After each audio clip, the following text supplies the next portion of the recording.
Olá, tudo bom com vocês? Eu espero que sim! Então, hoje estamos aqui para falar um pouco sobre Yoga e Ayurveda, as duas ciências irmãs complementares. Uma não se sustenta sem a outra. Não existe uma vida de Ayurveda sem Yoga e não existe uma vida de Yoga sem Ayurveda. Então, falando primeiramente da taxonomia dessas duas palavras, Yoga significa união. Então, o que é essa união? A união com a fonte da sabedoria primordial, com a conexão e o equilíbrio entre mente, corpo e energia. E quando a gente se conecta com esses aspectos energéticos, a gente começa a ver também que corpo e mente estão retroalimentando essa energia e corpo e mente estão diretamente conectados. A gente toma então consciência de que um aspecto é interdependente do outro, invariavelmente. Ayurveda é a ciência da vida. Então, quando a gente se conecta com esses aspectos do nosso ser biológico, da qualidade da nossa mente que estamos cultivando e também da energia que estamos cultivando na nossa vida por meio de yoga, por meio de práticas contemplativas, meditativas, de autoconhecimento, a gente vai vendo que uma coisa está diretamente conectada com a outra. Então, esse conhecimento da vida envolve a gente ter um discernimento que não adianta a gente ficar durante 2 horas semanais em uma sala de yoga, fazendo asanas, fazendo um pouco de meditação e não estar tendo um cultivo diário dessa vida de yoga, dessa vida com ciência da vida, essa vida de Ayurveda. Então, as duas ciências estão completamente interconectadas.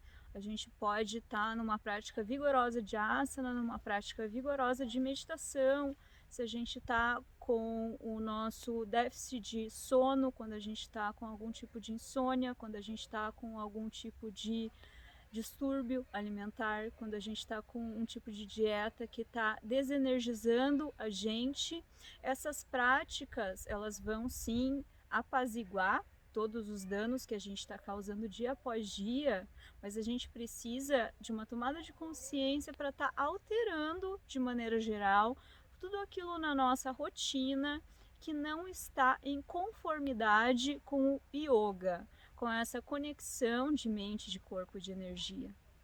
Então a gente vai iniciando uma construção dia após dia, tijolo sobre tijolo, de alguns hábitos que a gente tem uma consciência que estão danificando o nosso sistema a longo prazo. Hábitos como sono irregular, como alimentação irregular, com padrões de mentes que não estão em conformidade àquilo que a gente deseja vibrar, àquilo que a gente deseja emanar, com a nossa fala, com a qualidade de tudo que é aquilo que a gente está proferindo e cocriando, que não está em conformidade e que a gente tem uma consciência que a gente precisa soltar. Então, conforme a gente vai fazendo esse trabalho holístico, onde a gente começa a se dar conta de que a prática de yoga não é uma prática de asanas que a gente vai fazer simplesmente, que a prática de yoga é essa prática integral de pureza, de limpeza, de veracidade, com uma vida que a gente tem um cultivo diário, a gente vai então adentrando aos aspectos dos 5 elementos no Ayurveda. O que são esses 5 elementos? São as energias causais de tudo aquilo que é a nossa ação, tudo aquilo que é o nosso karma no mundo. Então, toda ação que a gente tem vai gerar karma, toda ação vai gerar um efeito. Consequentemente, tudo aquilo que a gente consome, tanto na fala, quando a gente está se conectando a uma determinada pessoa ou a uma determinada mídia, ou quando a gente está se conectando com um livro, ou quando a gente está se conectando com algo que é falado, isso também é um alimento. Então a gente vai chamar isso dentro do yoga de pratyahara, é quando a gente começa a ter um controle do que a gente vai alimentar a nossa mente, primeiramente. E quando a gente começa a ter esse controle do que a gente quer ou não alimentar na nossa mente, a gente começa a iniciar uma cessação de tudo aquilo que não é necessário, de tudo aquilo que é excesso. E a gente começa também a se limpar daquela nossa despensa, cheia de tralha, cheia de porcaria, de comida que não é de verdade. Isso em todos os níveis, tanto no nível físico quanto no nível sutil. Então o nível sutil seria esse nível da mente, quando a gente se libera de tudo aquilo que não é de fato edificante, de ser escutado, de ser conectado. E a gente vai começando a trazer isso também para o nosso dia a dia, com o equilíbrio desses 5 elementos, com a conexão de que cada elemento vai influenciar invariavelmente nas nossas vidas. E a gente pode estar adentrando os aspectos da psique de cada elemento. Por exemplo, uma pessoa que profere alguma coisa, que verbaliza alguma coisa, tem muitos projetos, mas não consegue sustentar, não consegue trazer isso para a Terra, não consegue dar uma continuidade para isso. Às vezes está muito relacionado a uma falta de elemento terra, a uma falta de aterramento. A pessoa está sempre muito no nível etérico, muito no ar, ela não consegue se conectar com esse aspecto mais profundo da sua identidade, de ter uma atividade em meio ao mundo.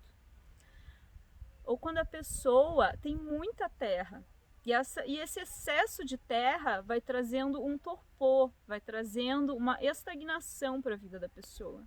Às vezes a pessoa tem algum tipo de insatisfação, mas ela não consegue estar se liberando dessa insatisfação, porque ela está tão rígida, tão estagnada no lugar que ela está, como uma rocha que não tem conexão com os outros elementos, que ela não vai conseguir ir adiante daquilo que deixa ela muito aterrada.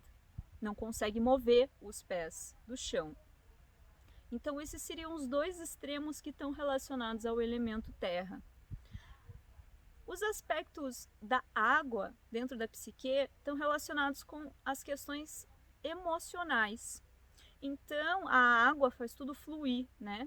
Tanto que a água parada vai gerando uma série de problemas, né? Vão criando insetos, vai estagnando, vai sujando. Então a água tem que ser fluida. Então as emoções, elas precisam ser fluidas. As emoções estão relacionadas com esse aspecto da criatividade também, com o brilho interior. Então quando a gente vai se conectando com o elemento água e quando a gente consegue ser fluido, a gente consegue se conectar também com essas emoções.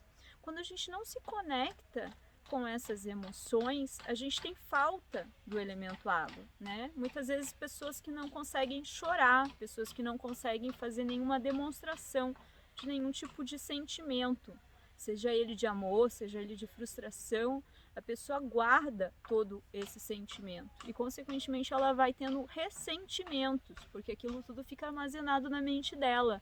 E vai gerando também samskaras, marcas mentais. Quem não sente, quem não extravasa aquilo que sente, vai cultivando aquilo em algum lugar no seu interior. Quando a pessoa tem excesso de elemento água e ela sente demais e se conecta demais, isso pode causar também algum tipo de apego emocional a situações, a pessoas, a lugares. A pessoa pode se tornar muito emotiva, não conseguindo sair desses processos emocionais. Então quando ela fica triste, ela fica muito triste, aquilo pode estar se tornando uma depressão, uma coisa mais séria, porque a pessoa não consegue se conectar com a liberação dessas emoções também de uma forma fluida, de uma forma leve, natural. Quando a pessoa está conectada com o elemento ar, muitas vezes ela tem uma leveza. Então pessoas que têm excesso de ar, elas têm uma leveza de uma forma que elas conseguem ter um fluir da vida, uma conexão com os seus pensamentos, com as suas ideias. A pessoa é muito focada nesse mundo das ideias. E isso é uma coisa boa. E quando ela está em excesso, a pessoa desconecta também do seu corpo. Às vezes ela pode não estar mais se identificando com o seu corpo físico, ela não tem conexão com as coisas da matéria que dão prazer, como comer, relacionar-se com alguém. Ela fica extremamente no mental. Então esse seria o excesso do elemento ar. E quando há o déficit do elemento ar, a pessoa ela tem dificuldade de desenvolver qualquer tipo de atividade que é mais intelectual. Então ela tem um embotamento, ela é muito limitada no seu pensar, no seu raciocínio, em alguns aspectos da criatividade também. A pessoa tem dificuldade de fazer conexões também em relação a mente, corpo, porque ela pode estar muito no corpo, muito aterrada nesse aspecto, desconectada da mente. Então, o ar em equilíbrio ele faz esse fluir, né? Essa conexão da mente com as emoções, com o coração. E quando a gente tem uma conexão com o elemento fogo, o fogo em equilíbrio ele vai trazer essa atividade, essa energia para a gente executar tudo que está relacionado à nossa identidade em meio ao mundo, a capacidade de transmutar tudo aquilo que a gente não mais precisa. E quando a gente tem uma desconexão com esse elemento em déficit, muitas vezes a gente vai também ter um déficit de energia, de conseguir estar fazendo as nossas ações, as nossas realizações dos nossos propósitos, das nossas aspirações relacionadas ao mental, ao emocional. E quando a gente tem o excesso do elemento fogo, às vezes a gente cai em processos do fazer extremo.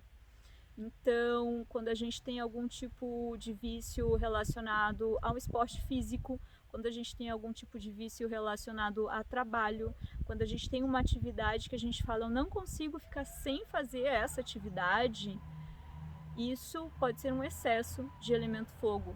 A gente não tem uma serenidade em estar tranquilo, em estar livre de estar fazendo, do fazer. E por fim, a gente tem também o elemento espaço, o elemento éter. O elemento espaço é o elemento que é responsável pela ampliação da nossa visão, por a gente conseguir ter esse equilíbrio de todos esses elementos. Quando a gente tem o elemento espaço equilibrado, a gente consegue, consequentemente, estar equilibrando esses elementos. E quando a gente se conecta com esses espaços abertos, a gente começa a se conectar também com os aspectos do shunyata, desse vazio, desses grandes espaços abertos, da gente conseguir não se envolver tanto com as emoções, com a energia do fazer, com a energia da terra, com a mente. A gente consegue ser o observador de si mesmo. Aquela pessoa que se olha de costas, que observa a própria vida, que tem uma clareza sobre a impermanência. E quando a gente tem o excesso também do elemento espaço, muitas vezes a gente começa a ficar em desconexão com os outros elementos, com os elementos que vão trazer esse equilíbrio para a gente. E quando a gente tem o déficit, a gente fica completamente imerso e arrastado a tudo aquilo que acontece na nossa vida cotidiana. Então, quando a gente consegue equilibrar esse elemento espaço e ter uma visão clara, não dual, de quando as coisas se apresentam exatamente como elas são, e a gente consegue ter esse desbloqueio dessa mente livre de elaborações mentais, do não julgamento, da observação de tudo aquilo que acontece ao nosso entorno, a gente consegue também essa visão mais ampla que o elemento espaço nos traz. Gratidão pela sua escuta. Eu espero que você tenha um dia iluminado, abençoado, cheio de saúde e paz. Nós possamos elevar e equilibrar esses elementos internos, externos, nos conectar cada vez mais com a nossa familiarização da nossa mente.